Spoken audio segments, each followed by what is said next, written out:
Hi, everyone. Welcome to our first Democrats Abroad celebration of the International Day of Persons with Disabilities. My name is Anna Milbauer, and I'm a part of the global events team. For those who want access to closed captioning, if you don't have it on your screen already, you can find the CC button at the bottom of your navigation bar. It should be on the right-hand side.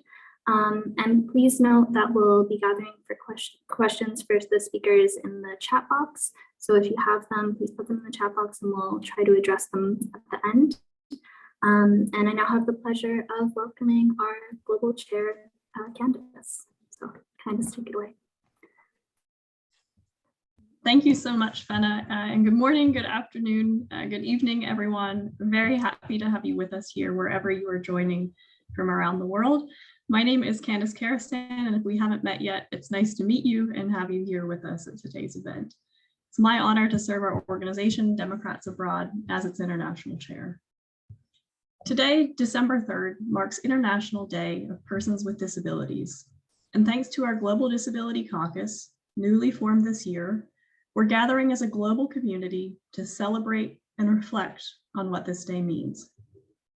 Today, I am here as an ally for my sister Brittany, who was diagnosed with autism early in life and has faced steady challenges ever since. I'm here as an ally for my childhood friend Jeremy, who went off a diving board at the wrong angle in high school and permanently lost his ability to walk. I'm here for my Democrats Abroad colleagues experiencing seen and unseen disabilities, and for all human beings around the world and the physical and mental challenges that they face. I'd especially like to thank Marnie Delaney, DA's Global Disability Caucus Chair, for organizing today's event. What makes this Zoom event even more important and special is that every one of our global caucuses is not just hosting, but is represented on today's panel, and I'd like to thank all of the participants for joining. We often say that what unites us is greater than what divides us, and here is living proof. The experience of disability is diverse and intersectional, affecting members of every community in every part of the world. That's what we're here to learn about today, how complex and individual identities differ and mesh, how our stories, while even radically different, have the power to change minds and policies. Because in the end, it's the latter that determines the quality of life for those living with disability. I think sometimes people wonder what our caucuses have to do with our main purpose in Democrats Abroad, which we always say and do is getting out the vote. To me, they have everything to do with it. Our caucuses form communities of commitment. They mobilize our members. They explore resources, track legislation, and they engage. Our caucuses make politics personal. And as we know, voting is always personal. Thank you for including me in this important gathering, Marnie. And like everyone here, I'm eager to learn more, to deepen my understanding of disability and diversity so that we can respond not just as a global entity, but as individuals committed to inclusion, accessibility, and justice. Thank you, and I'll turn it over to Marnie now.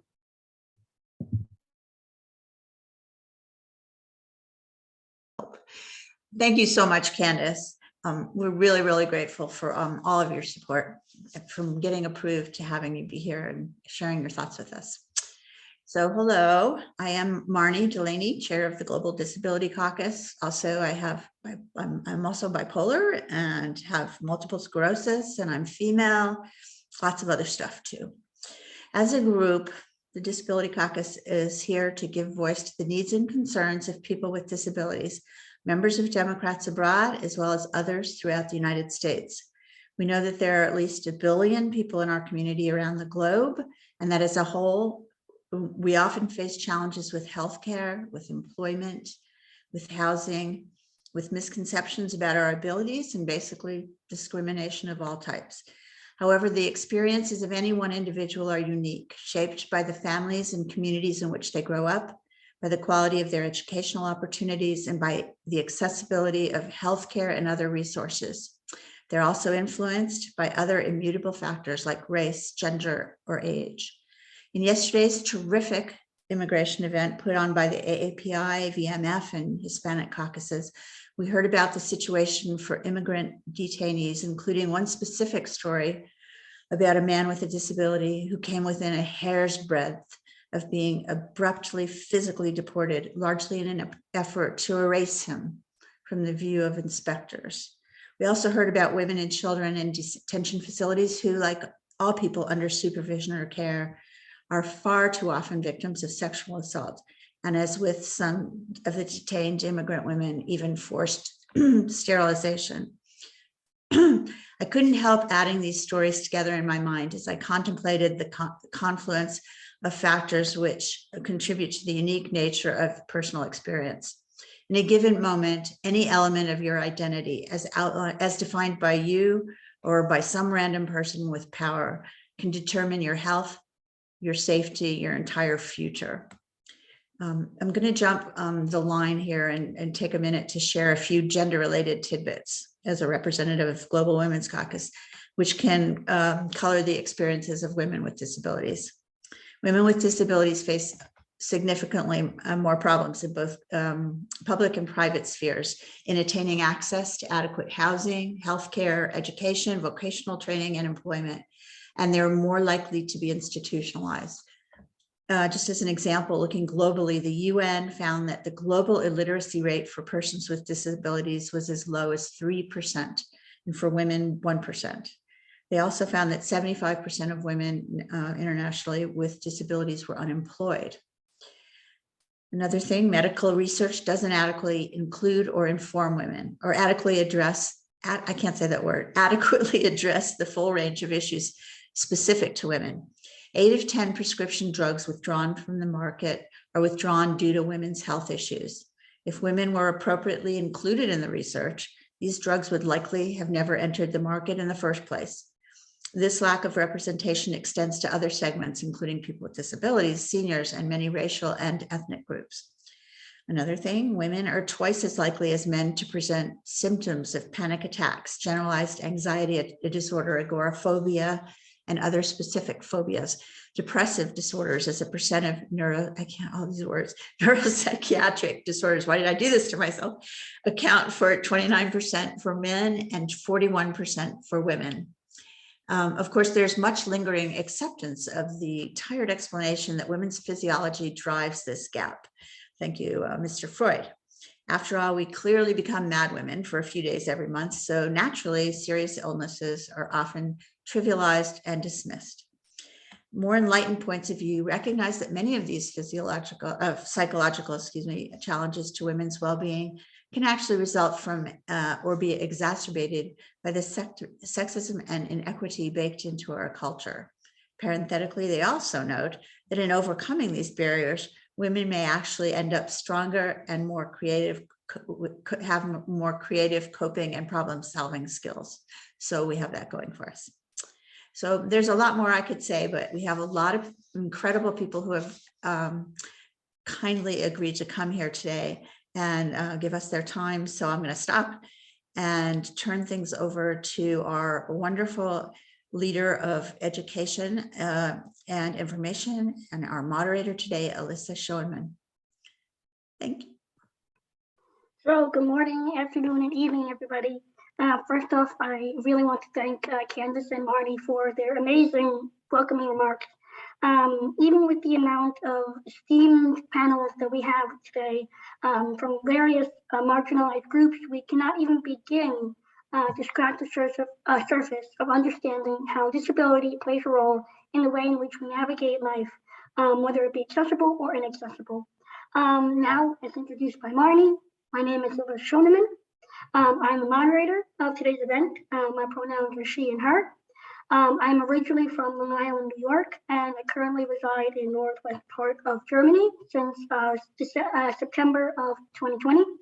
I vote in New York as well. I am physically disabled. I have dwarfism, so I only stand about 3 feet tall, and I use many mobility devices, including wheelchair, crutches, you name it, I've had it. Please note that I am getting over a bad cold where I lost my voice for a few days. So my voice is slowly returning and I have my tea with honey. So hopefully that suffices. But if I cough, please don't be worried about me. I'm slowly recovering. I am a certified secondary teacher in student with disabilities and teaching English as a second language, or teaching English to speakers of other languages. Currently, I'm working as an English as a foreign language teacher in a German public school. I was in Germany previously on a Fulbright scholarship, and I enjoyed this experience so much that when the opportunity was presented to me, I decided to return back to Germany to live abroad and teach abroad. Now, maybe it's surprising to know, but I was never really into politics until the 2016 election. However, coming back from Germany in 2016 and then receiving a job as a teacher full time, I really didn't feel that I had time or much of the effort to put into making a really grand impact in 2016, aside from just voting Democratic. Well, needless to say, in the 2020 election, I was already in Germany, but I knew I needed to do more. So in October of 2020, I joined my local German Democrats Abroad Chapter. Now, my experience as a disabled person, as an educator, as well as a disability studies certificate holder from Stony Brook University, this led me to the Global Disability Caucus, where I was welcomed with open arms. I quickly became a steering committee member, very quickly, and immediately, as I said, because of my experience as an educator and also having a disability certificate, became the coordinator for education and awareness. Now, there's so much that I could say about intersectionality, and I hope that through this discussion, and I can share my questions, my knowledge, my thoughts, and opinions with all of you. So thank you, everyone, for being here today. We have a number of questions. First, I would like to welcome our panelists to introduce themselves, share comments about the intersection of community, disabilities, and the way complex identities influence our experiences.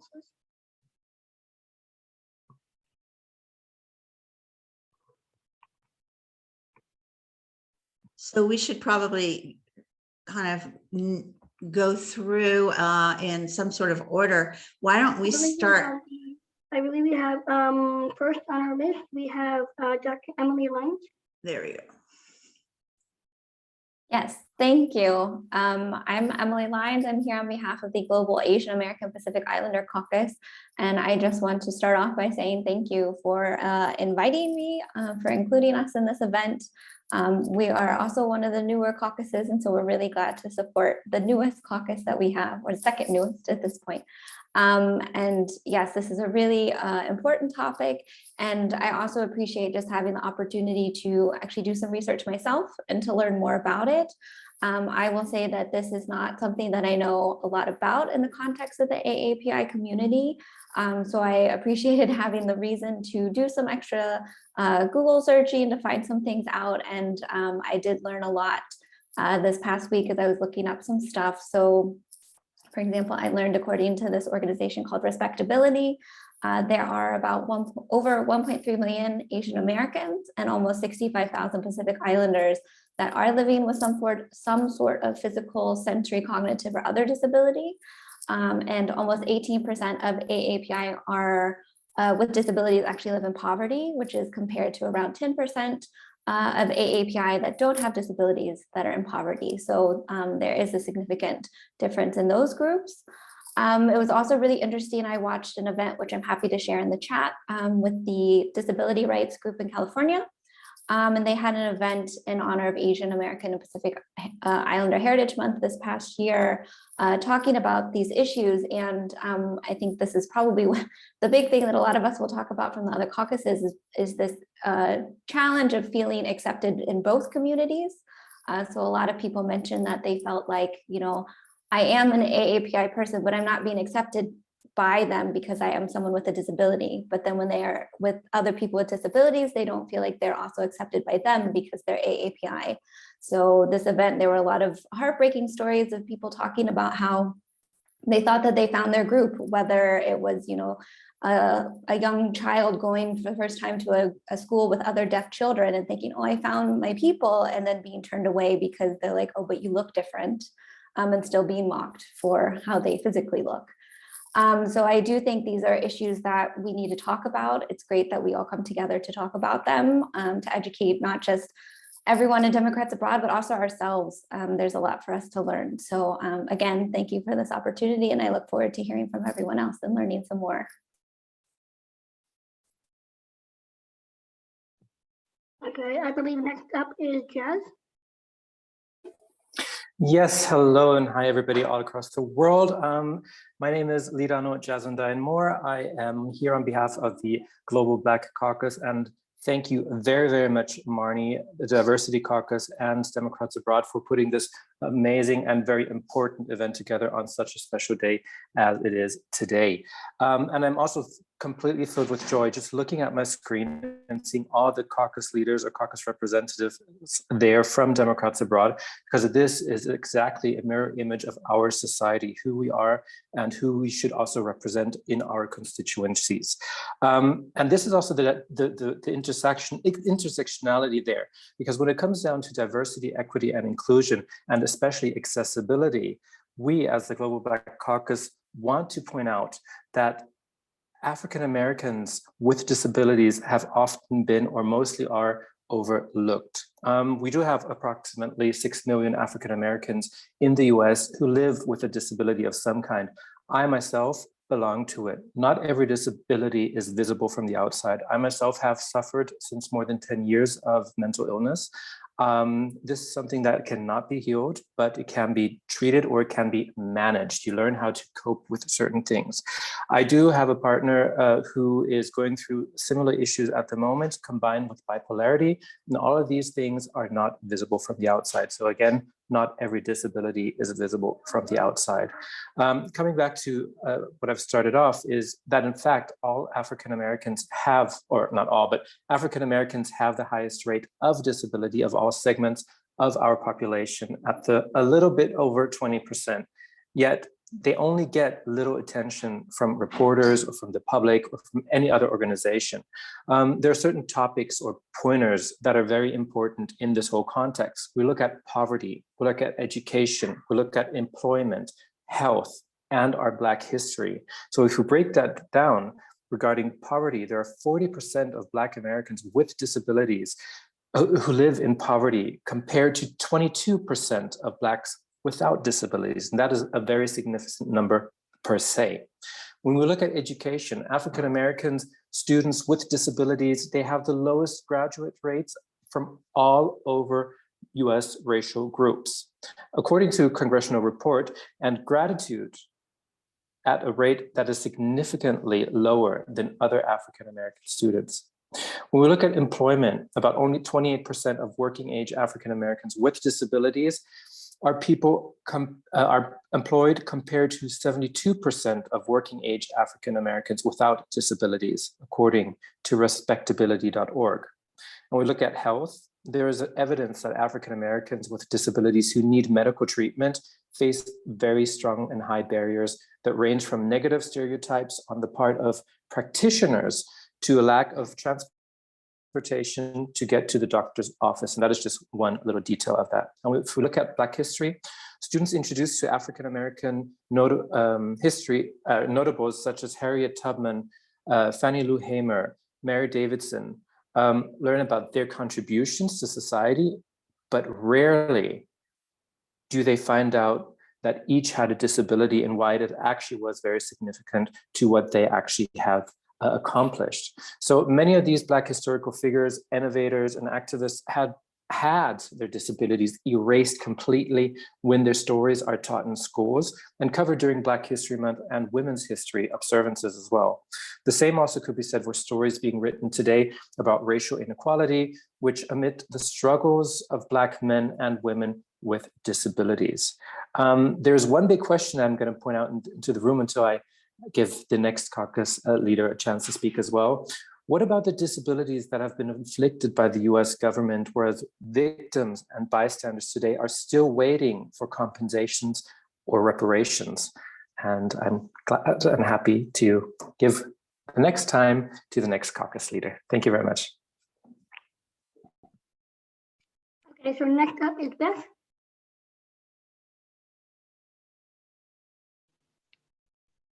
Hi, everyone. My name is Beth Landry. My pronouns are they, them. I'm joining you from Malmö, Sweden. I vote in Maryland in the 6th Congressional District. I am representing Democrats Abroad in terms of a global capacity as your international secretary for the organization, as well as a member, an honorable member of the Disability Caucus and a few others. What brings me to this discussion is a conglomerate of experiences, both personal and professional. In the US, I worked as a critical care registered nurse. And in the 2 different fields, post-anesthesia care and acute and traumatic brain injury. So it was in my life working with people to have their own quality of life to the best of the degree that we could in the American healthcare system we have, which leaves a lot to be desired, especially for cost. It's not something that people can navigate easily. And then my self-sustaining injuries from providing that care to people that I will have for the rest of my life. And even the past couple of days, I've had something. So if you see me, maybe with my camera off, my arm has been numb and tingly for about a week because I'm having issues even recently. I joke, and probably shouldn't, that I have enough MRIs to fill up a CD case for people who still use CDs. So it's in terms of the discussion about intersection and community and how that impacts people with disabilities. In thinking more about this, our community can be a group of people. It can be a neighborhood. It can be people all over the world who share lived experiences. It can be everything that we want to have or that we want ourselves to be. Having a sense of belonging is really important as opposed to being isolated or alone, and it's critical for human development and quality of life. Itself can be both extremely isolating, but also empowering for the collective that we are as a community. I'm grateful for technological advances, even for patients that I used to take care of, or for me myself, connecting me with others to remove physical barriers. But I just want to leave you with one thing, which is it's up to us as people to put in the intentional work to remove the other barriers, such as stigma, bias, misinformation, and false narratives. Thank you. Thank you for having me today. Okay, next up is Onesia or Onelia. Angelica, thank you, Alisa, and it's a pleasure to be here. Thank you, Marnie, for organizing this. It's great that we're shedding some light into disabilities in our different communities. And also, thank you for the opportunity to learn more about this topic. I don't know much about it, and I greatly appreciate the opportunity to educate myself about it and educate myself about it within the Latino community. My name is Renee Gandrade. My pronouns are she, her, and I'm here on behalf of the Hispanic Caucus. And I'm from Northern California, from Davis. And one of the things I learned when I was doing some research is that Northern California, where I'm from, was the site of the disability rights movement that spurred many national changes, such as the passage of American with Disabilities Act. And I never learned this in school. A lot of my friends and the Latino community in Northern California do not learn this, partially because the movement was not necessarily tailored towards Latinos or to the farm workers, because most of the Latinos in Northern California are farm workers. This was tailored mainly towards white people, towards white disabled people. So this knowledge doesn't really pass down, and there's no pride on it. And actually, a lot of the Latino community in Northern California relies a lot on family and community connections. They don't completely fully rely on the system because the system is not addressing them.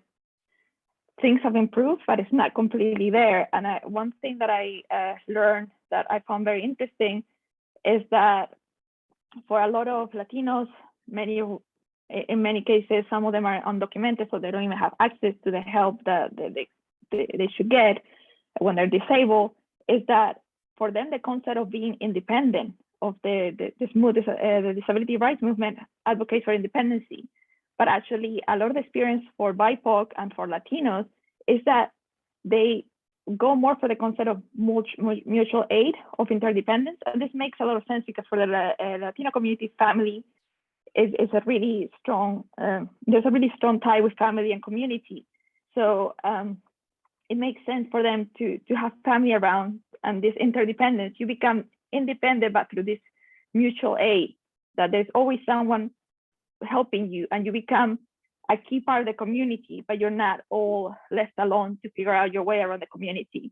I thought this was very interesting, and I learned a few other facts about disabilities in Latino, but I'll leave it there, and I'm looking forward to hear from the rest of you and learn a bit more about disabilities in your different communities and your different experiences. Thank you.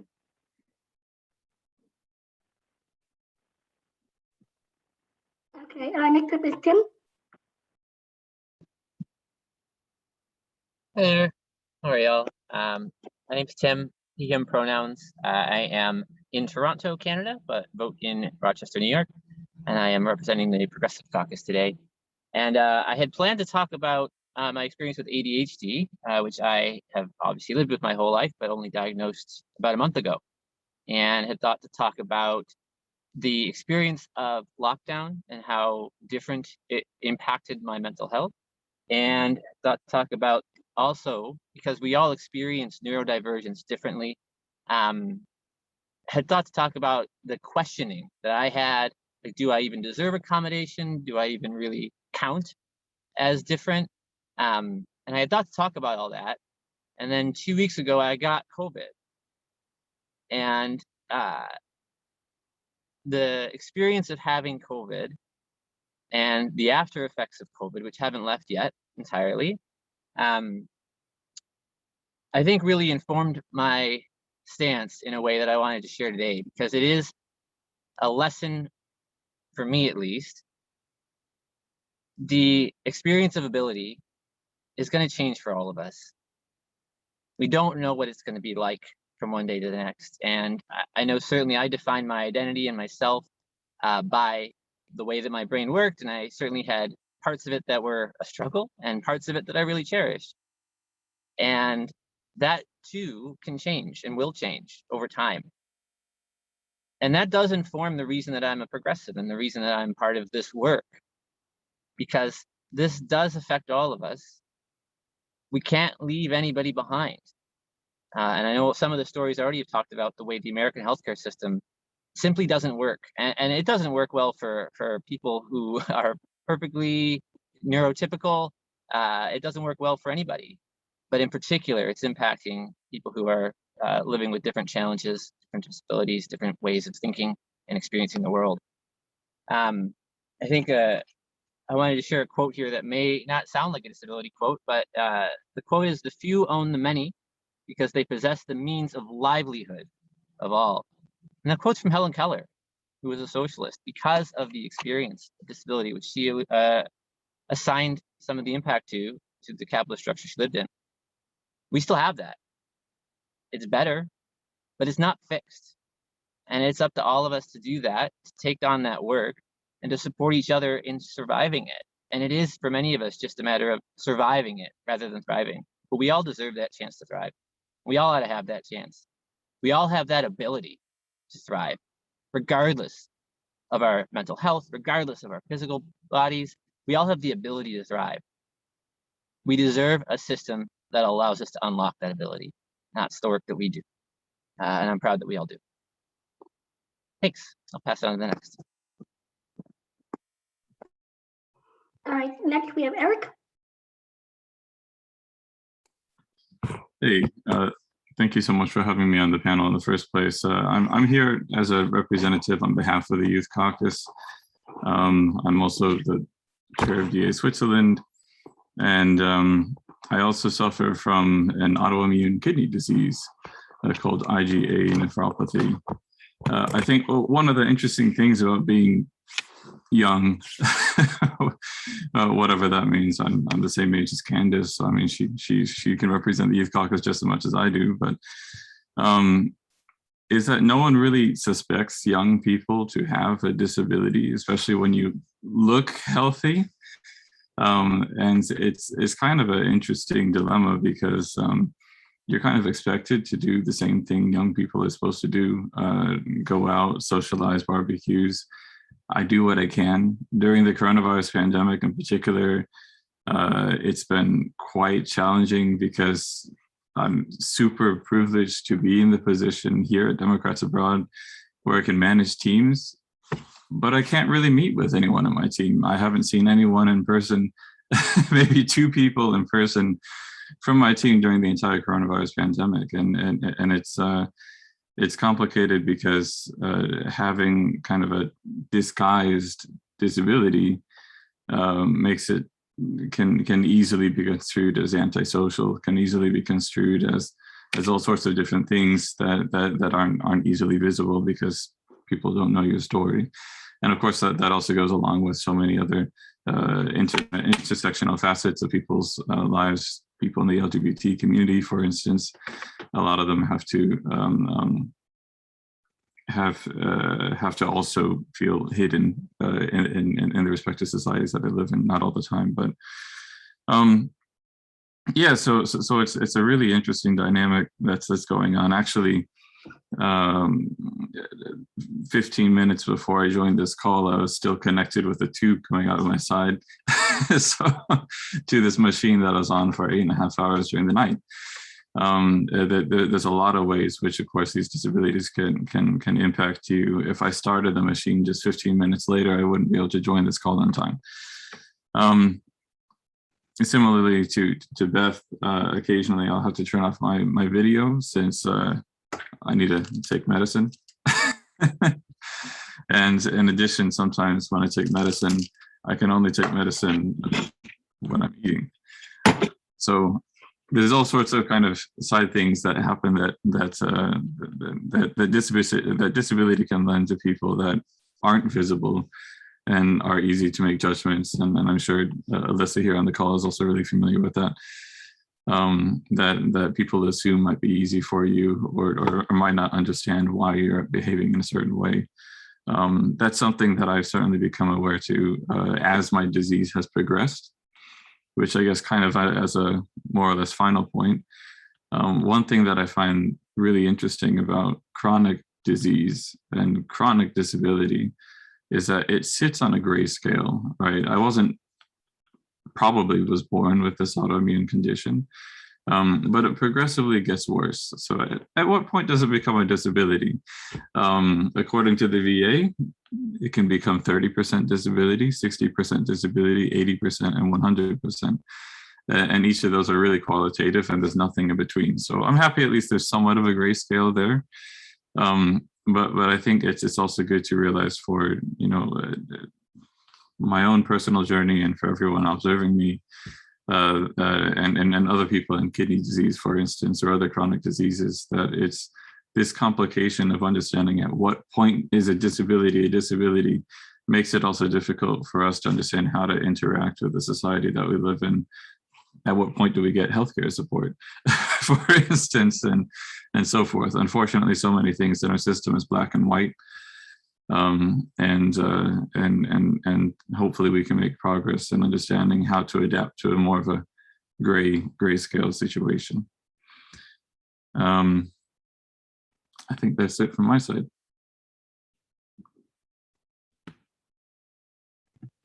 All right, thank you. Next up is Bob.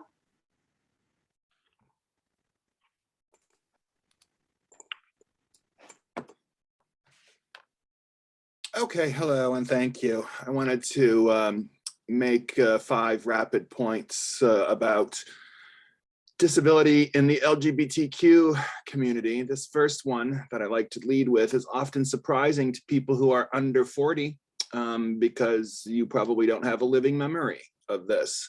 But up until 1974, being gay was a disability. It was listed as such in the DSM, the Diagnostical and Statistical Manual used by the American Psychiatric Association. It was a psychiatric disability. Something was wrong with you. You were aberrant, you were an aberration, and you needed to be fixed.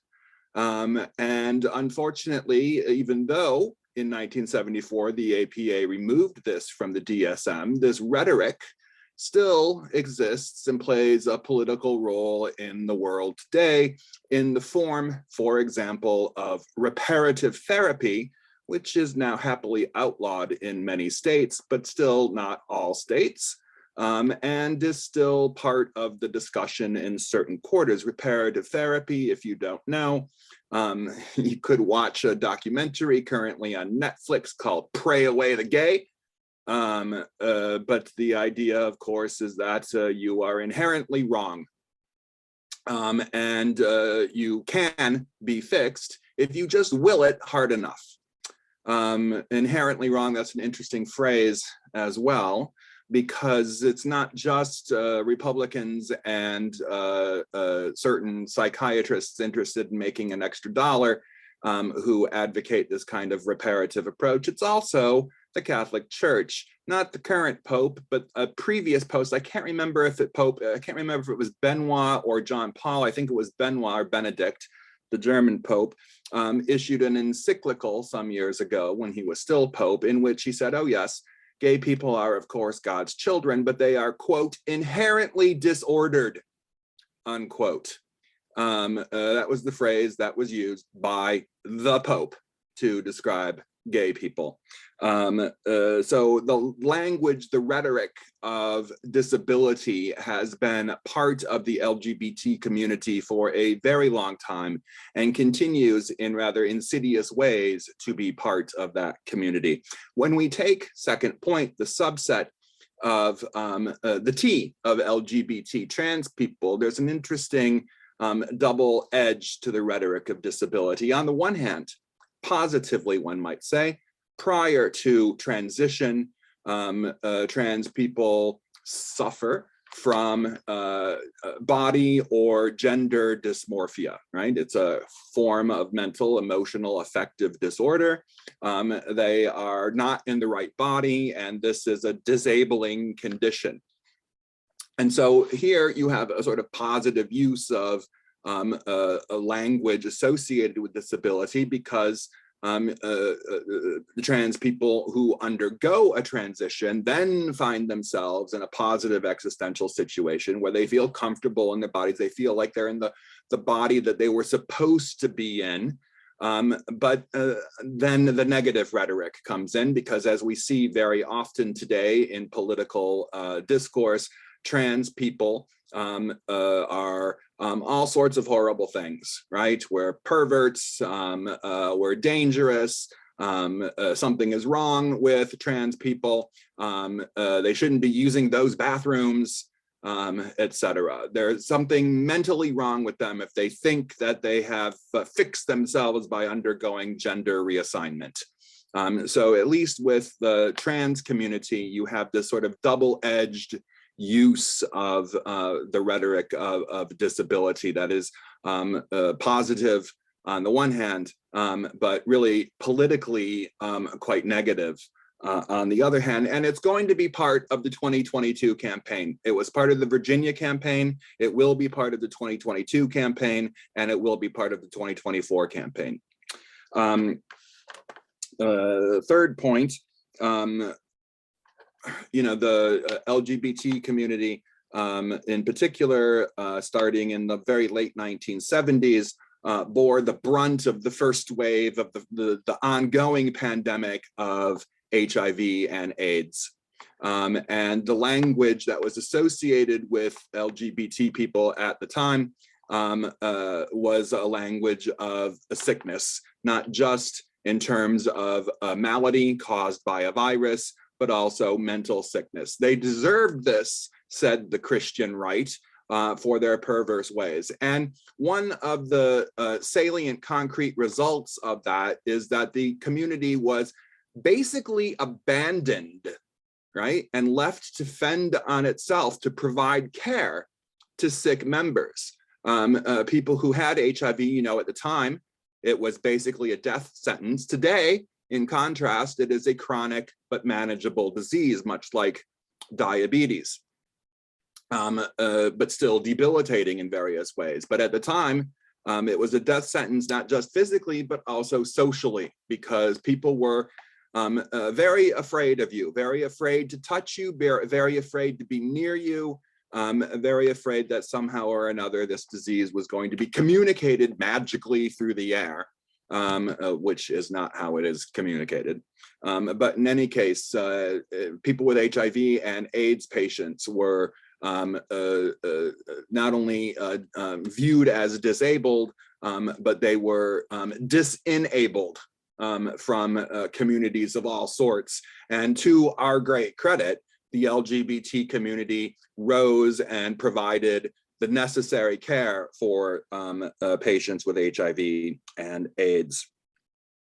Fourth point, the third leading cause of death in the LGBT community is depression. And along with depression comes anxiety.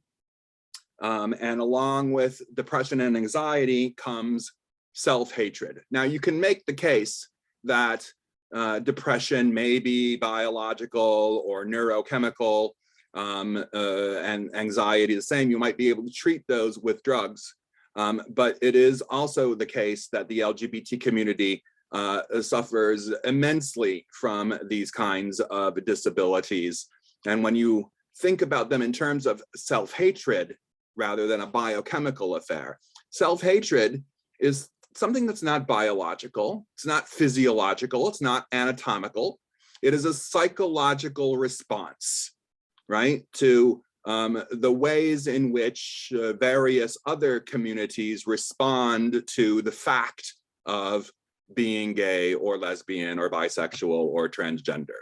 It is a learned response. And self-hatred is incredibly disabling for people who suffer from it in all sorts of different ways. It makes it difficult to socialize. It makes it difficult to professionalize, to have a professional career. It makes it difficult to get out of bed in the morning. And an overwhelming number of LGBT people at one point or another in their lives have experienced self-hatred. Many of us happily learn to love ourselves, and so we can overcome this kind of disability, but not everyone does. And it is a form of learned response that is perpetuated by homophobia, transphobia, biphobia, and generalized hatred of the other. My last point is that, and this is rather unfortunate, queer spaces of all sorts are very often, I would almost say notoriously, not accessible. So, you know, you can think about gay bars on the one hand, which maybe many of you have been to. They are very often inaccessible to people in wheelchairs or people with other physical disabilities. They're not particularly welcoming to people with affective disorders or mental disorders. Other kinds of queer spaces, maybe you haven't been to, but places like saunas and back rooms are incredibly unwelcoming to people with disabilities. And even virtual spaces like dating apps, there tends to be a lot of quite explicit anti-ability language that is used as a way of sorting out your dating pool. Even gay communities, larger scale gay communities, gayborhoods, as we would say in Chicago, can often be either unwelcoming or segregated to people with disabilities. For several years, I lived in Washington, D.C., and as you may know, Gallaudet University is there.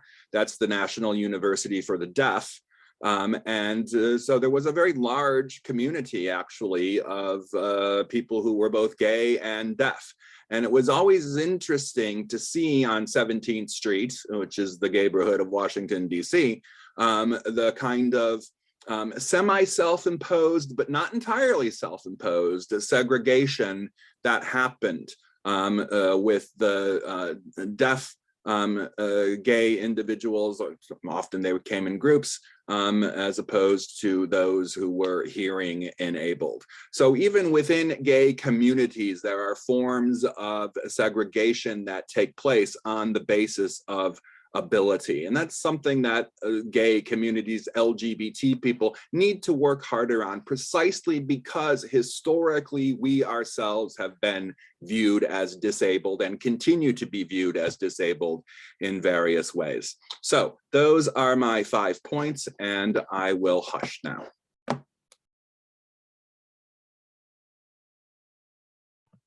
Thank you. All right, next up, I believe, is Mike.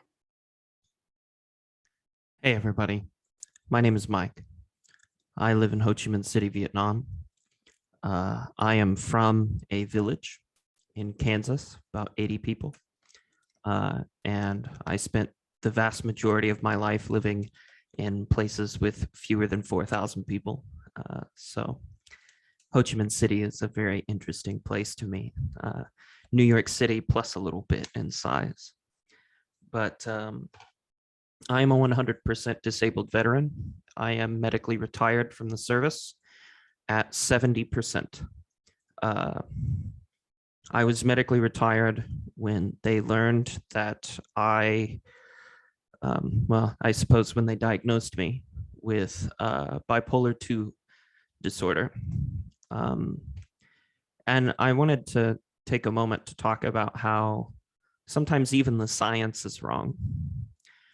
And that psychology and psychiatry is still a very young science. And oftentimes we find that things that we took for granted in the medical community turn out to be hurtful for people. You know, for instance, bipolar disorder for the longest time was called manic depression, which had some kind of not so nice connotations behind it. And for decades, psychologists, psychiatrists believed that bipolar 2 was basically just a milder form of bipolar 1. And, you know, as many people have said now, that perception has been persistent. When now they're really starting to get into the weeds of research between the two. They're finding that in many cases, bipolar 2 disorder is more chronic, that it can lead to higher rates of successful suicides, that, you know, they may suffer from a hypomania instead of full manic episodes, but oftentimes the depressive episodes are deeper and longer, so on and so forth. And, you know, this is all brand new research. It's all new. And so for those who spent years thinking, I have a lesser disability, I should be able to regulate myself better than other people with, you know, who have the real bipolar, or, you know, things like that, that, you know, now we're learning now that, well, that was never the case. You know, we're all being affected in much the same way. And speaking specifically to veterans, I know that there are many veterans, myself included, who felt at times that, you know, I never served in a combat zone. Do I really deserve a medical retirement? Do I deserve a fat disability check from the VA every month? Do I deserve the, you know, special treatment of having a having base access and a fancy retiree ID that gets me all kinds of nice things in the United States? Not so much out here, but and then the answer to that question is yes. It doesn't matter if you never got shot at, or if you never saw an explosion, or, you know, anything of that nature. Like, you still matter. Your disability is still there. It's still real. It doesn't matter if it came because you stepped on the wrong piece of sand in Iraq, or if it came through years of trauma and abuse at the hands of people who had power over you, or sexual trauma, or anything else. It doesn't matter where it came from. You're still a part of this community, and you still matter. That's all I had to say. Thanks. Thank you. And last is Dina. Hi. Oh, I think I just turned my video off. Hi, and yes, last and newest caucus from our council from Democrats Abroad. First of all, I want to say thank you so much to the new Disability Caucus, to Marnie, who's done an extraordinary job, and Allyssa, the steering committee, for the work you've done for this caucus and for organizing this intersectional event on this important occasion. It's already been a deeply meaningful discussion for me. My name is Dana Freeling, and I'm here today to represent the new Environment and Climate Crisis Council of Democrats Abroad. I'm also the chair of Democrats Abroad Finland. I'm a Texas voter, where I've recently just returned from today.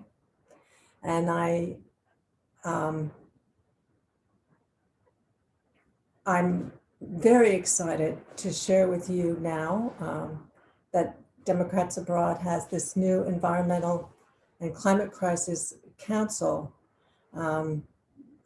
as of last week. So we're a small group, a formation committee, and so I'm honored to represent them here today. I'm also a part of the Disability Caucus. 15 years ago, I experienced sudden deafness, and I've been learning about that type of disability as I've learned to deal with it in my life. But being here today, I understand there are so many kinds of disabilities that we all need to learn about, share together, and learn to support each other. And that's why such an event is so important, that we can come together as a community and learn and mutually support each other. The caucus or council, which I represent, is unique in some way that it is such an issue, environmental and climate change adaptation and mitigation is unique in a way that it is entirely intersectional. Every type of marginalized group, be it from the poor, from climate migrants, people of different genders, or LGBTQ plus community, just the entire spectrum of different types of marginalized groups will be affected more severely in the climate crisis that we are already experiencing, and which will continue to increase exponentially as we move forward. We see this all the time with the hurricanes, with islands now sinking in the Pacific. You see this, and those people who don't have access, for instance, if you have special health needs, if you have special psychological needs, you will be less capable of receiving the kind of assistance in adapting to climate disasters, or moving, or whatever kinds of challenges that one might be facing.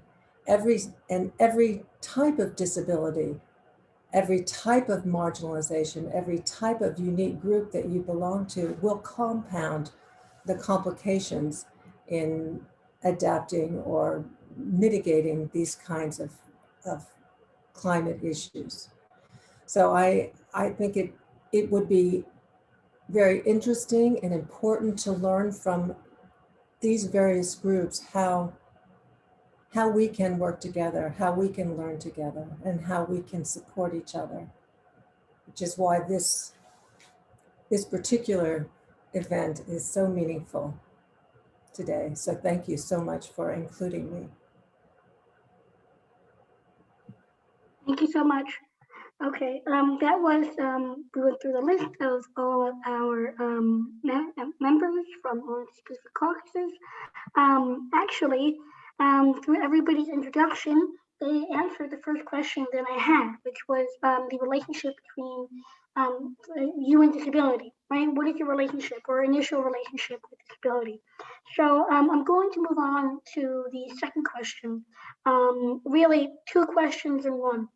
And we'll probably go through the list just like we did when we did the self-introductions. So the first one, really combined with the third one as well, is if you or someone that you know was disabled from birth, when did you begin to recognize inaccessibility in your life? So if you had a disability from birth, when did you start to recognize that? And the second question is, if you or someone you know became disabled later in life, how was your process of acceptance? And I really want you to take some time to think about this for a moment, because the working with intersectionality, we often think that sharing our experiences is not enough of an impact, but it really is. And I want us to take some time today to really begin to think about, how is my shared experience as a disabled person, or even someone you know, you don't have to be disabled yourself. How is that impacting what we understand about disability and what we understand about intersectionality? So please feel free, and we are welcome with open arms to hearing your specific experience with disability, whether it be at birth or whether it be later on in life, and how that has impacted you in terms of inaccessibility, or in the process of accepting or processing your disability. So I think the first person we had in our list was Emily. So we are going to first give the question to you. How has your experience been in terms of either someone you know from birth having disability, recognizing inaccessibility, or if you know someone who is disabled later on in life, how is that process of accepting disability? Thanks for that question. I think for me, I don't have a lot of personal connection to anyone with a disability. I will say, as a child growing up, I know in school there were other students that either had disabilities that were around, so they were visible, so you could see what they were going through.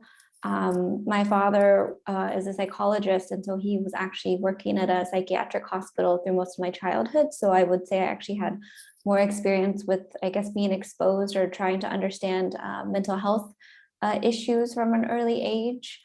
So those are things that I have experience with. And, I know other people such as Eric that have gone through organ failures or needing transplants and things like that. But I think for me, it's just something that I've always tried to be aware of, take notice of, and just be cognizant of the fact that people are going through things and trying to make sure that things are accessible to those with physical disabilities, and also just, being supportive of those with the invisible disabilities.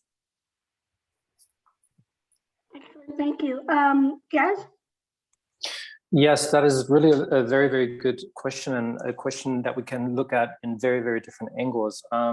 For one part of the question, or for the first part of the question, I myself nor my family have had members with physical, visible disabilities growing up. But where I come from, a family that was always very much involved in bigger charity events, especially with people living with disabilities. We put a lot of our family funds into making life much more accessible for people living with disabilities. What I hadn't known when I was a little child was that there were early signs of my mental disability that already manifested back then, which I only became aware of when I grew up being way much older. Speaking of when I hit my 30th birthday, and at first I thought, oh my God, it's the 30th kind of crisis I'm going through. But that was just the year when I myself have been made aware of what is actually really happening with my mental state. And I, for myself, was always quite more of a lone runner, and I just went and sought help and found help, and nobody of my surroundings knew about this, nor did they expect me having these mental issues that were also very much conjoined with the need of and the feeling of committing suicide on a daily basis, on a more than once daily basis. So that was all back then. I do have many friends that either grew up living with a disability or have entered that state of life in a very later part due to an accident or an incident, or a part of the body that just doesn't want to do its actual job anymore. And so I was always brought to attention from a very early age on how accessible is life really for people living with disabilities. So there's a lot of my friends that are all dependent on these mobile wheelchairs, for example, and they're quite big and quite heavy. I mean, they are heavy. And so sometimes what we did, for example, is I said, well, you know what, can I sit in this chair for a second? Can we go through this town? And I would like to dip into your shoes and see how you experience that. And everybody says, yes, do this, please. So I remember, this is just one friend that I remember, and we really did in Zurich a couple years back. I took his mobile device, and first of all, I think it was like minus Celsius degrees outside. And there's certain trams are accessible. It's easy rammed, you can get inside. It's great. Not every tram has that in Zurich. Not every tram that you're waiting on to get from A to B uses that. So that meant either you needed to wait 10 minutes, you needed to wait 20 minutes. Sometimes you needed to wait an hour just to get on the train for you to get from A to B. What happens if that battery device on that mobile doesn't work anymore? There's no way moving this 600-pound vehicle from A to B. There's no way. So you need to call a special agency that helps people in need with these things. So that meant waiting another time. And there's so many of these for a lot of people out there that are not living with these disabilities, or living or knowing people that live with these disabilities, they're not visible. And so I always like, and this is something I really encourage everybody to do, is try to dip into somebody else's shoes, also living with a disability. And when we're all here together as the conjoined Democrats Abroad Caucus leaders and representatives, the intersectionality of it is key as well. Because for me, for example, I always at first was like, well, I need to come out and explain to people, why am I an African-American person? I needed to come out and explain myself. Why am I an LGBTIQ person? Then I needed at a certain point to come out and explain, why do I have mental disorder, mental disability? And what does that do to my daily work life? And how do I have to manage with that? And the list goes on and on and on. And having all of these people here today, I think everybody kind of feels the same way. The only thing that we could do to educate people on this is tell them of our experiences and of the experiences that others go through on a daily basis. Dip into their shoes, and that already helps a lot. Thank you very much. Thank you. Exactly. That is sharing experience is very important. And as a person who uses a mobility device, I know exactly the feeling of having a 300-pound wheelchair, trying to figure out which trams are accessible and which are not, and having to call a special agency just in case, my wheelchair tends to die, which is the worst case scenario. So I feel that in my core. Next is Beth. Thank you. In terms of this with me, I can put this kind of in two buckets, the before and the after, because it was gradual. My relationship with it before,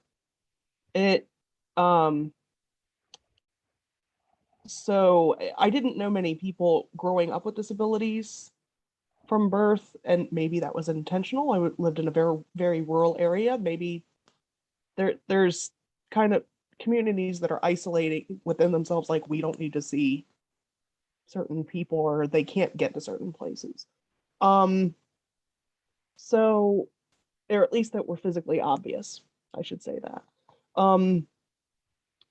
I do remember stories that my mom would tell me. She was a teacher, but before I was born, she was a teacher specifically for chronically ill children, and how depressing it was for her. And she had to leave that type of teaching because of it, for having students pass away throughout the year because of their illnesses. And that stuck with me. Obviously, I'm sharing it now. I also witnessed it. The public education system is fraught with issues when it comes to this. Why were students in certain groups? Why were the magnet students a part of the gold team?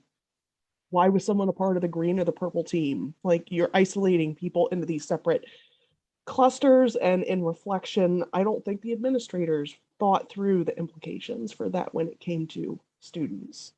Later on down the line, personally, it wasn't abrupt, it was gradual in terms of being able-bodied or not.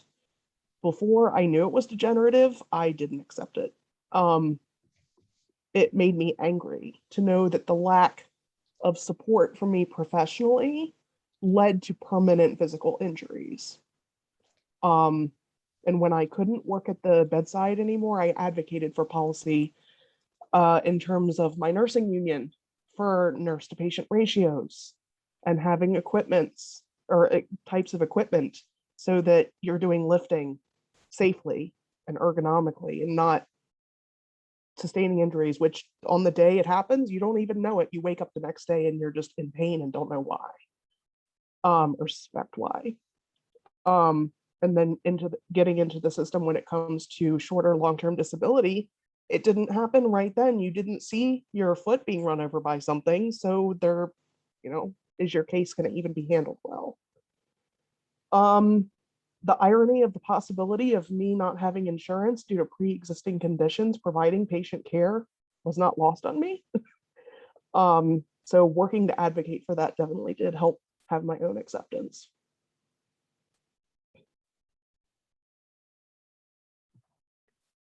Thank you. The next up is America. Thanks. I have lived experience with visible disabilities in my family, perhaps because it was never brought up to my attention, and it just has been later on in life that I learned that certain family members have a certain disability. I wonder if it's a bit of the Latino culture, of just not being straight out there, or just going along and getting people moving on and not acknowledging the problem, or a bit of more of the secrecy. But I always wonder this. Recently, I've become more and more aware of non-visible disabilities in my family. In particular, one of my cousins who was diagnosed with bipolar disorder, and I don't know, it was quite eye-opening because he tried to end his life, and he was all alone in university, and we found out months and months later. And what really upset me is that the news of it got to us so late. And I wonder if it could have helped if there was more openness about it, if there was no such a taboo in my family and across the community about it. Maybe we could have done something. And really saddened me and made me think a bit more about how can I be a true ally and how can I properly help. Because I don't want to be in his face every day asking him how he is and being paranoid, but at the same time I want to be there. So that's a question that I'm always wondering, and I'm always happy to hear from people that have depression or bipolar disorders, to hear from people that have the disorder how it could be a more effective way. I've asked him, my cousin himself, but he doesn't really know. And also I feel like because of this taboo within the family, sometimes it's easier to talk to a friend than to a family member. And that's a bit sad, but it's the reality of it. And maybe that's something that we carry in the Latino community.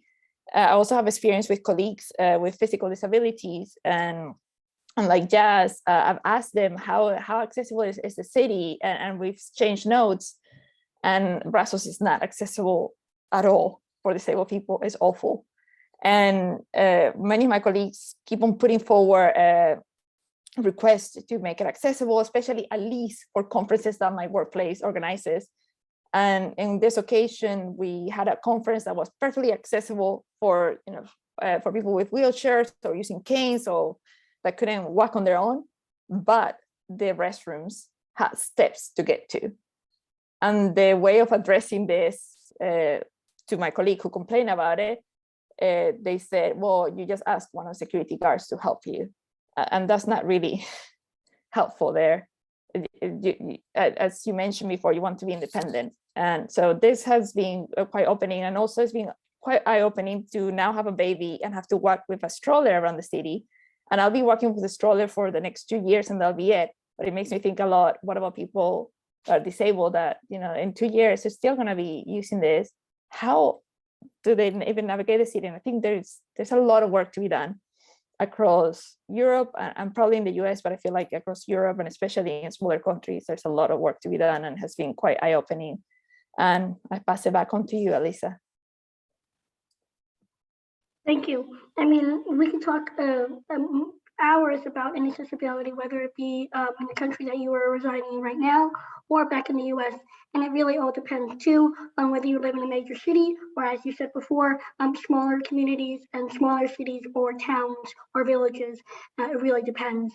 And it's very interesting when you spoke about your cousin and that experience. One thing I will definitely point out is that I find it very interesting that in many Latina and Hispanic communities, as well as often in Black communities as well, there is this need for this very like a family. Everyone's a family, everyone's together, everyone is welcome. But then when it comes to certain things like disability, like being part of the LGBTQ community, there's often this divide. And I find it's so interesting to have that concept of being welcome into a family and everybody's in. But if you're not exactly all that we want in this community, then you are shut out in a way. And I feel like it's so interesting to hear everyone's experience with that. And that's why it is so important to talk about intersectionality. That's why it's so important not to just talk about specific issues between marginalized communities, but how those marginalized communities and disability coincide, and LGBTQ, and et cetera, et cetera. So thank you for sharing your experience, and of course we'll come back to that and many other things. Now, is Tim still here? I'm not sure. I believe he might have had to leave early. Is Tim still here? I think he might have left. I think he'll have to leave, Allyssa. Okay.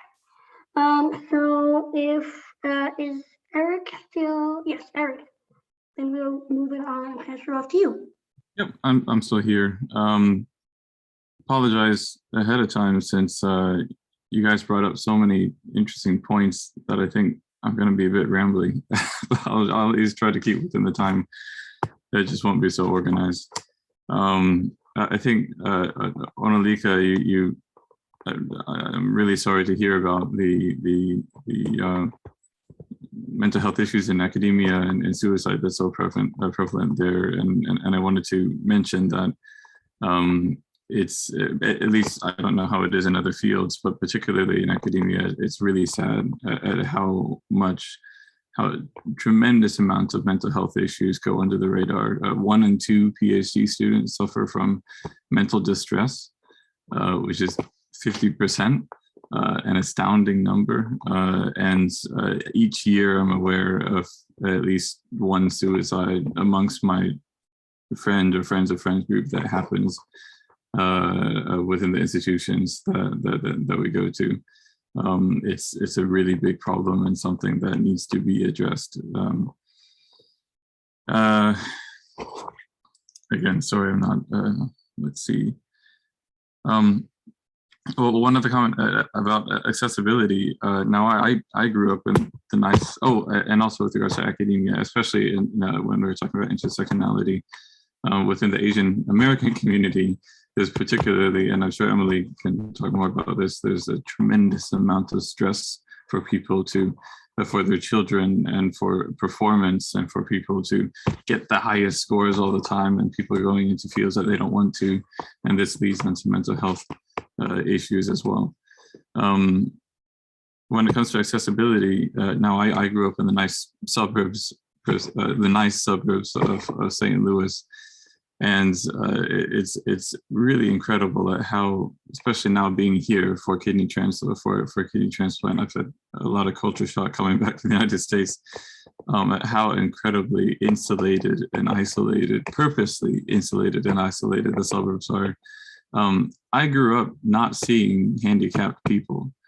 That's because we don't want to see handicapped people. When I was in London, with public transportation, now not the best public transportation for accessibility, but one thing I remember thinking to myself, wow, there's a lot of people walking around with mobility, some form of mobility disability, or some sort of hampered mobility, and I was like, oh, that's unusual. And like, do people have more accidents, or are there more?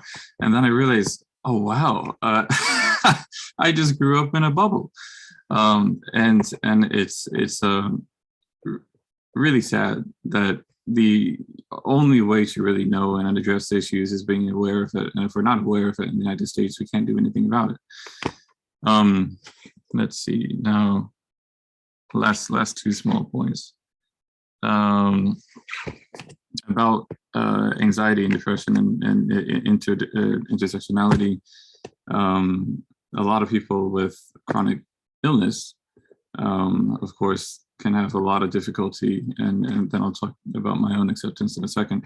A lot of people with chronic illness, of course, have a lot of difficulty in slowly accepting their disability over time, because it grows, right? It's never 1-0. You're slowly becoming more disabled, you're slowly less able to do things, and you realize slowly things are being taken away from you, and it's really difficult. That itself can cause a lot of anxiety or depression at times. But also, one thing that people, I think, don't really think about is that the very treatment that you're receiving that's supposed to cure you have side effects. I remember being on really, really high doses of this cortical steroid, prednisone. Maybe some of you have been on it before. And I was in the middle of my academic journey at that time, at the beginning of my PhD, really, really toxic environment. And I'm on this medicine that's just making my brain go nuts. And I didn't know what the hell was going on, because I haven't been depressed or like anxious before, but I just couldn't sorry about cursing, but I couldn't fucking think about anything. My brain was just a burst of everything at the same time. And I was just depressed yet excited at the same time. And it was just incredible, because I wasn't able to experience this. And I finally understood, holy shit, like this is how it is to have a severe mental illness. And then, you know, luckily, at least for me, I was able to return off of that medication and no longer have to experience that mental severity. But at least gave me that perspective. When it comes to chronic illness, though, it's definitely been a long journey and something that until very, very, very recently, when I got that tube stuck in the side of my body, I've been in denial, because I always thought, hey, look, sometimes I feel healthy, and when you feel healthy, I want to forget about everything else. When you feel healthy, you can do things. Yeah, so that's the end of my ramble. Thank you. Alyssa, I'm going to just jump in for a second. Let me put my little picture on here. I just realized we're 9 minutes from the end of our time, I think, unless I'm reading this wrong. I think I could probably stay talking to all of you for the rest of the evening, but I know most people have commitments and so on. So how about I'm going to just really quickly do a thing where I thank all of you. I'm not going to name names. I just think you're all the most amazing people in the world. And I thank the people who are viewing and watching and joined us. And I encourage you all to join Democrats Abroad, donate to Democrats Abroad, join the Disability Caucus, register to vote, and all those good things. And then why don't we just say we're going to allow ourselves to keep talking for those of you who can stay until quarter, and we'll give ourselves an extra 15 minutes. and then we'll just have to talk again. And does that make sense? Everybody in? Anybody have to leave early? Just don't even feel bad about it. We know. Okay, I'm done. Thank you. Oh, Liz wanted to ask if we could do a picture of all the panelists. Can we do that? Is that all right? Okay. Everybody okay? Raise your hand. If everybody's okay with that. So I don't know if Liz might take the photo. So I don't know if everybody's ready. Let me just check the chat. Who is that? Liz, are you gonna take the photo or?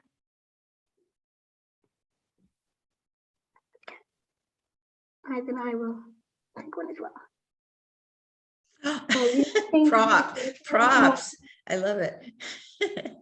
Okay, let me do it. All right, I'll do it on mine. All right, ready? Okay. Just before everybody goes, I'll get mine ready. Okay, so if you don't want to have video, you don't have to. Don't worry about it. All right, so 1, 2, 3. Okay, I got one. Okay, thank you. All right. So that was very smart, Marty. Thank you for checking the time for us. I think you can see we love talking and we love sharing our experiences. This is a chatty crowd. All right, so I want to definitely make sure that everybody gets to share their answers to these questions. So we're just going to keep going down the line, and then we'll kind of skip through some of the questions I have because a lot of us already answered them. So I'll be able to skip through some and go through maybe some of them that are more important, not more important, but maybe are very important for us to being able to answer on live here. So Bob, would you like to share? If you're still here, I believe you're still here. So if you'd like to share your responses, you are more than welcome to do so. How about if we just have anybody that wants to add to that particular question, the question you asked, just raise their hand or something like that. Then we don't have to. Sorry, my internet went in and out, so I didn't hear if she added a new question. I do not yet. No, but I do see Jazz's hand is finger. Now it's just a finger. Go ahead, Jazz. Okay, thank you very much. This is actually not a question, so I'm going to be really quick. I have to jump off. I also personally want to thank everybody here today. Marnie, Alyssa, you are a beacon of light with the Democrats Abroad, educating everybody and also bringing communities together. And this is exactly what we need. So thank you very much for all of the efforts and also for everybody sharing their personal stories today. I am so touched and so emotional at the moment. And this just tells us also that each and every one of our members, even if they do not share it, goes through goes through something very similar, either with themselves or with a family member or even with a friend. And that is why the work that has been presented here today is so important. So thank you again very much. And I do have to hop off. Love and light.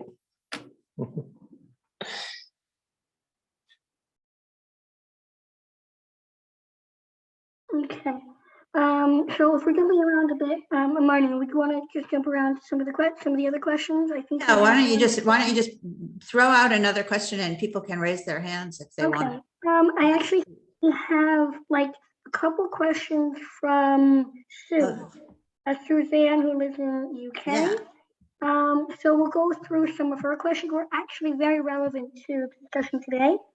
All right. So one of them I find is very interesting that I think is relevant to a lot of us is do people living in other cultures, are they experiencing an increase in tolerance with people with disabilities since lockdown or COVID? So does anybody have experiences with disability and with lockdown, COVID, anything like that? Being in a different culture, whether it be like I'm in Germany right now, or where you live. Anybody have any experiences in correlation with what's going on right now?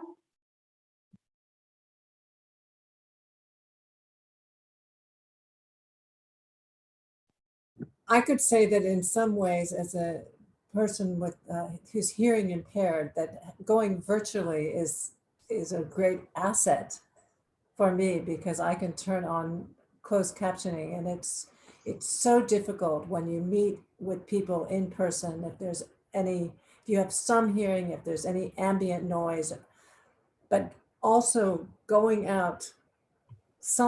So if I'm inside at virtual events, it's so much easier. But then going out, I can't read lips. Everybody's wearing a mask.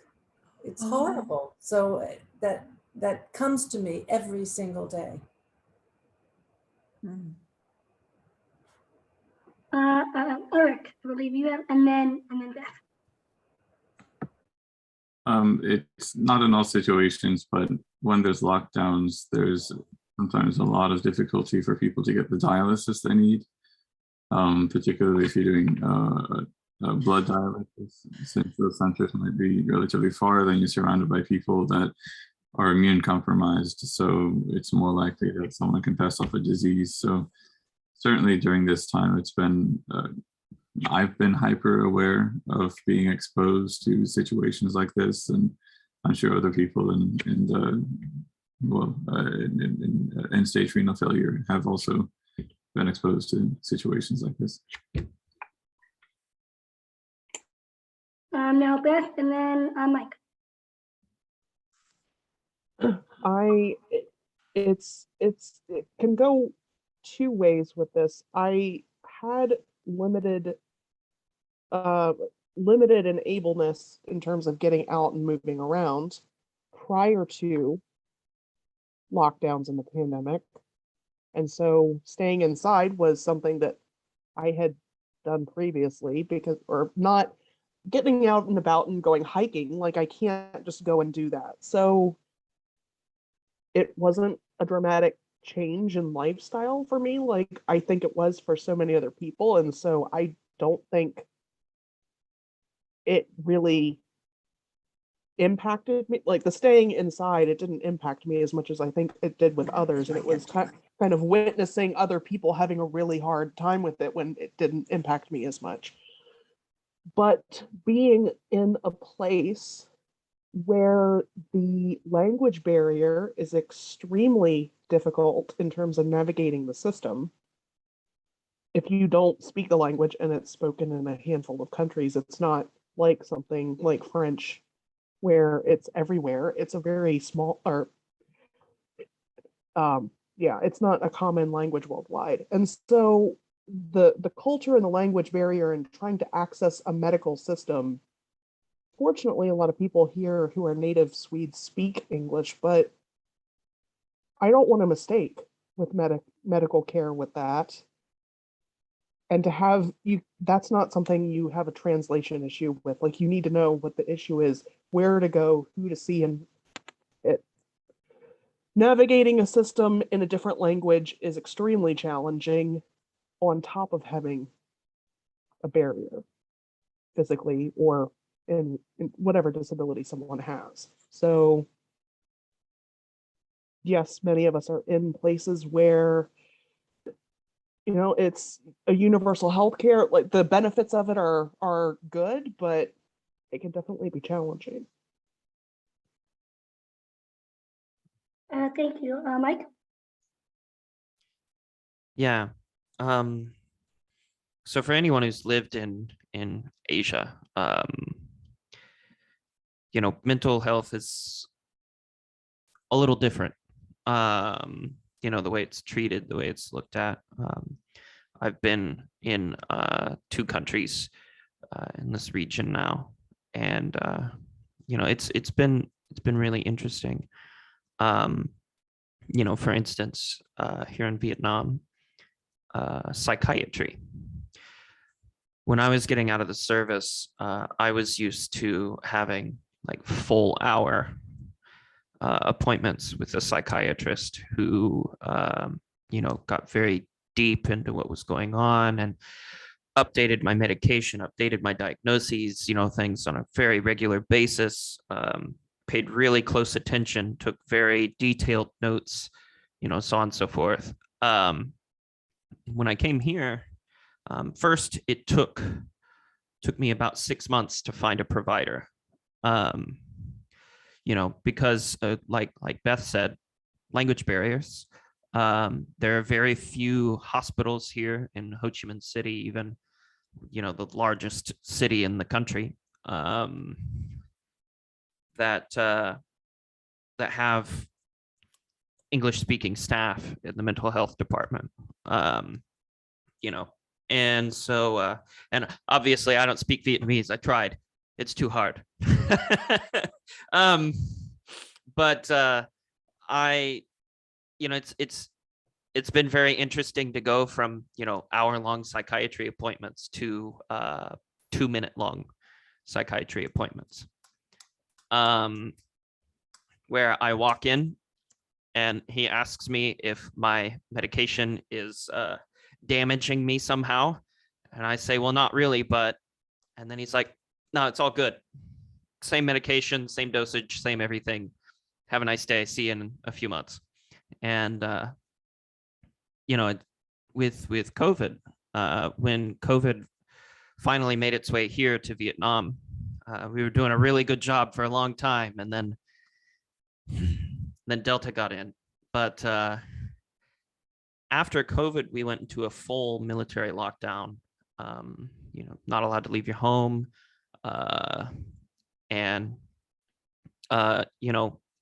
My appointments were no longer considered essential. And so they didn't really have telehealth set up either. So I ran out of medication. And I remember filling out this VA survey pretty recently that was asking about medication and running out of medication during the COVID pandemic. And, I said, yeah, I ran out of medication. It was very bad for me because I don't know anyone who's been on medication, antidepressants or anticonvulsants or, mood stabilizers, any of those kinds of things. They really fuck with you when you go cold turkey off of them. I had a resurgence of a tremor that I had for a long time that went away kind of on its own, came back, and I went through a week-long, insomnia episode where I slept, I think, less than 8 hours over the course of like 5 days or so. You start hallucinations and, all kinds of things. Like it's really bad. And I remember when we opened back up and I was able to get my medication again, then you have to go all the way back through the whole process of readjusting to having medication at all. And that process can be just as bad as getting off of it cold turkey. So, the pandemic has really, it's been bad. And, for people like me who have this just laundry list of health issues, being stuck at home for 6 months or more, not really being able to leave the apartment is very taxing, on your physical and your mental health and emotional health. And so words, yes. Thank you. Would anybody else like to share? Go ahead, Marty. Yeah, I'm sorry about all that. I have experienced that, and it's a nightmare, and it's not just a mental anguish, it's very physical, to mess with it. Okay, so yuck, I'm sorry. I, on the other hand, I have to say, Beth made me think of what I actually was enjoying being stuck at home. And I think because it's difficult for me to, get around a little bit. And I'm still at a stage where I'm just refusing to admit that I need assistance, like a cane or a wheelchair, or, I just have to be somewhere where I can hold on to something when I'm walking. So that doesn't leave that many places. I'm in the middle of the woods, for starters. But the town is not designed for somebody like that. And so that was it was way easier to just not, suddenly my life was like, it's sort of like what you were saying. I mean, it's like, okay, that's kind of neat. And yet this is just while I'm getting used to Democrats Abroad and meeting all these great new people online. So this little life online was, kind of very welcoming and comfortable. So it was it was misleading though, I think, because, it's just not, I don't think it's totally sustainable not to talk to anybody else. Plus it is not helping me with my French.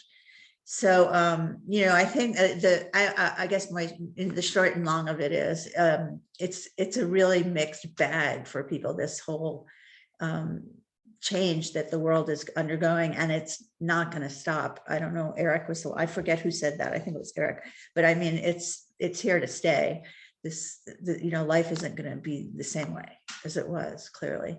And, there are some good things and there's some really bad things, but for people with disabilities not being able to get their medication and the really important stuff like that must be fixed. Sorry, that's all. Thank you. If there's anybody else who would like to share, then I would actually like to share myself, if that's okay.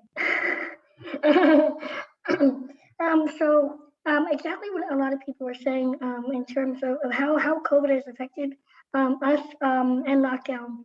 I had a very mixed reaction. I started lockdown living in New York. Like Eric, I lived in the suburbs. So I was quite used to knowing that by a young age, either I had to use accessible public transportation or I had to eventually get a car. So for a couple of years, I did actually use a accessible transport system. Eventually, I did get a car. But I knew I would eventually have to always use some type of device in order to get around. I couldn't use public transportation. It just wasn't imaginable. It was as if they made the suburbs purposely like that. I remember only seeing one or two people that I knew of with disabilities in my school, in my community, not everyday life. I was always looked upon because it was like, wow, look, someone's in public at a mall with a disability. Now I'm living in Germany in the city. Big difference, public transportation, and also obviously eyes are on me. A lot less because there's more people with disabilities. Now with lockdown, of course, that has brought us back home. So I started lockdown in New York, where suddenly everything was I was even more excluded than before. And then the second lockdown, the second wave, I actually had in Germany. And we might go down to another lockdown now. And for me as an educator, it's weird because the school that I work in right now is not that as accessible as it could be, even though they tried. But they're a bit like way back in the times.